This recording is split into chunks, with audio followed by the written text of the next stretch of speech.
सबने जय श्री राम जी। मैं संदीप मेल और स्वागत है सभी बैंकर्स से एक नई वीडियो में। तो हम कर रहे थे टॉपिक टाइप्स ऑफ अकाउंट्स। ठीक है, इसमें हमने पहले एचयूएफ किया है, हमने ब्लाइंड पर्सन का किया कर लिया है। ठीक है, टाइप्स ऑफ डिपॉजिट अकाउंट हमने कर लिया है। ठीक है, और एक हमने और किया था। उसके बाद हमारे पास है आज का जो टॉपिक रहेगा वो रहेगा हमारे पास माइनर। ठीक है, तो माइनर भी एक बहुत इंपॉर्टेंट टॉपिक है। हर बार इसमें से आपके पास एग्जाम में जो एक दो क्वेश्चन जरूर आता है। ठीक है, और वैसे भी आपके लिए बहुत ज़्यादा इम्पोर्टेंट ही रहता है। तो अगर आप चैनल पे पहली बार आए हैं तो चैनल को सब्सक्राइब जरूर कर लेना, क्योंकि यहाँ पे आपको कंप्लीट सिलेबस कराया जा रहा है यूट्यूब पे बिल्कुल फ्री में। तो चलिए शुरू करते हैं। तो देखिए, आज का हमारा टॉपिक रहेगा minor. Definition of minor. Minor होता कौन है? Section 3 of Indian Majority Act 1875. A minor is a person who has not completed 18 years of age. यानी कि ऐसा पर्सन जिसने कि 18 साल का जो ना हुआ हो उसे बोलते हैं माइनर। उसके बाद अटेनिंग मेजोरिटी, जब मेजोरिटी वो ले लेते हैं यानी कि वो 18 साल का हो जाता है। A person becomes a major at the age of 18। 18 साल का जब हो जाता है, ठीक है, तो वो क्या हो जाता है? मेजर, जिसे हम बोल लेते हैं बालिक। Whether guardian is a natural और अपॉइंटेड बाई कोर्ट। उसका गार्जियन चाहे तो नेचुरल हो या फिर कोर्ट के द्वारा अपॉइंट किया गया हो। ठीक है, तो 18 साल की एज में वो क्या हो जाता है? मेजर हो जाता है। अब जो गार्जियन वगैरह है ये भी हम आज की वीडियो में पढ़ेंगे। उसके बाद नेक्स्ट हमारे पास आता है स्पेशल केस। अगर कोर्ट ऑफ वार्ड्स हो, if property of a minor is used is under court of wards, तो मेजोरिटी एज होती है 21 ईयर। यानी कि जो माइनर की प्रॉपर्टी है वो किसके अंडर हो? कोर्ट ऑफ वार्ड्स के अंदर, तो उसकी जो मेजोरिटी एज मानी जाती है 21 years. Next, competency to contract. ठीक है, ये हमने पहले पढ़ा है। Section 11 of Indian contract act 1872। A minor is not competent to contract, contract is valid ab initio. कि जो माइनर होता है वो कोई भी कॉन्ट्रैक्ट नहीं कर सकता, कॉन्ट्रैक्ट करने में सक्षम नहीं होता। कॉन्ट्रैक्ट इज वॉइड एब इनिशियो, यानी कि जो कॉन्ट्रैक्ट होगा वो, ठीक है, वो क्या माना जाएगा? वो वैलिड नहीं माना जाता। नेक्स्ट हमारे पास आता है रेटिफिकेशन।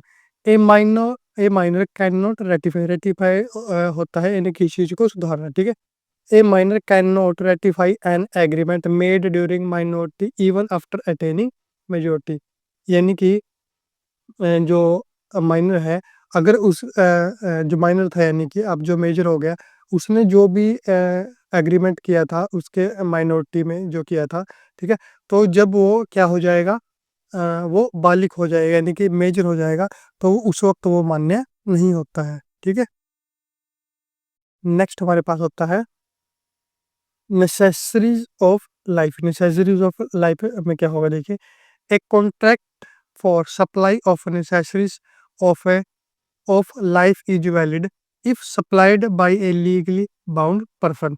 यानी कि नेसेसरीज ऑफ लाइफ क्या होता है? यानी कि वो वस्तुएं जो कि जीवन जीने के लिए जरूरी होती है। जैसे 3 मूलभूत आवश्यकताएं होती है: रोटी, कपड़ा, मकान। ठीक है, तो यानी कि जो इस तरीके की है, अगर माइनर चाहे तो इसके लिए कॉन्ट्रैक्ट वो कर सकता है, यानी कि अपनी नेसेसरीज के लिए, अपनी नेसेसिटी के लिए वो कॉन्ट्रैक्ट कर सकता है कि मुझे जीने के लिए इतनी सारी चीज़ें चाहिए होती है, तो ये कॉन्ट्रैक्ट वो कर सकता है। It supplied by A legally bound person, यानी कि जो कानूनी रूप से बाध्य है, यानी कि चाहे उसका नेचुरल गार्जियन हो, ठीक है, लीगल गार्जियन हो, ठीक है, टेस्टिमोनियल हो, तो वो उसको पे करेंगे। नेक्स्ट हमारे पास आता है appointment of agent. Agent appointment देखिए किस तरीके से होगा। Section 183 and 184। A minor can not appoint an agent. ठीक है, माइनर खुद कोई भी एजेंट अपॉइंट नहीं कर सकता। एजेंट अपॉइंट करने का मतलब क्या है कि उसके मान लो उसका अकाउंट है, उसको कौन ऑपरेट करेगा, उसकी प्रॉपर्टी को कौन ऑपरेट करेगा। तो जो माइनर है वो खुद एजेंट को अपॉइंट नहीं कर सकता। But a minor can be appointed as an agent, लेकिन एक माइनर को एजेंट के रूप में अपॉइंट किया जा सकता है। His act bind the principal. उसके बाद नेक्स्ट हमारा आता है delegation of authority. Delegation of authority में देखिए क्या होगा, a minor can not delegate authority in his self operated account. Delegate का मतलब होता है कि किसी को कोई चीज सौंपना, ठीक है। यानी कि जो माइनर है वो खुद ही अपनी जो प्रॉपर्टी है मान लो, ठीक है, उसकी अथॉरिटी किसी और को नहीं सौंप सकता, डेलीगेट नहीं कर सकता। नेक्स्ट हमारे पास आता है नॉमिनेशन।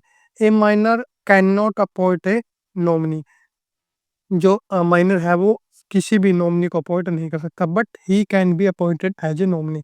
लेकिन जो माइनर है, माइनर को नॉमिनी अपॉइंट किया जा सकता है। नेक्स्ट हमारे पास आता है insolvency. A minor can not be declared insolvent. जो माइनर है